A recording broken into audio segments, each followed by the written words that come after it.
For years, Australia largely managed to avoid the blockbuster corporate data breaches that had afflicted so many of its allies. The lucky country seemed to be lucky in cyberspace too.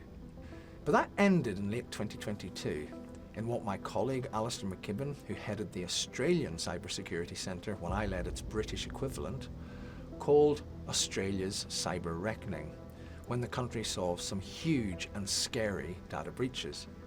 That history is worth bearing in mind as a new and concerning wave of cyber incidents has swept across the UK, Western Europe and North America. Retailers, automotive manufacturers, steelmakers, organisations from across the entire economy are being disrupted by ruthless bands of cyber criminals. Rather than stealing data, these attacks are designed to take businesses offline and out of action for months at a time. Now we call a data breach a cyber attack. We also call these disruptive incidents cyber attacks too, but they're completely different. Data breaches are the work of thieves. Disruptive attacks are the work of thugs.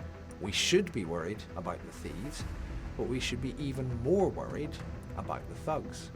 As well as being hugely damaging in their own right, these disruptive criminal attacks are showing hostile nations what they can do to us.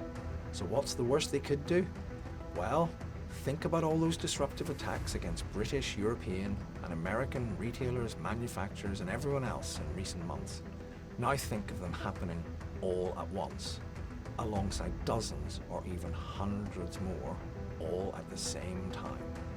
That's why corporate security is now increasingly national security.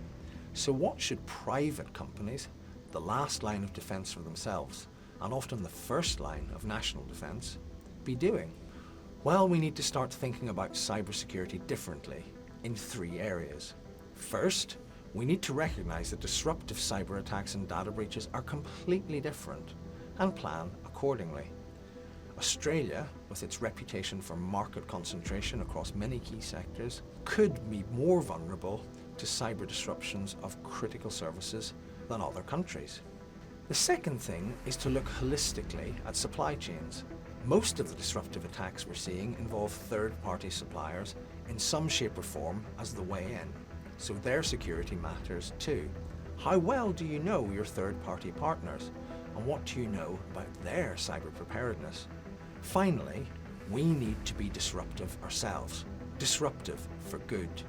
The narrative around the artificial intelligence revolution and how it affects cybersecurity can sound like a one-way street. Only the baddies will be using AI to get better.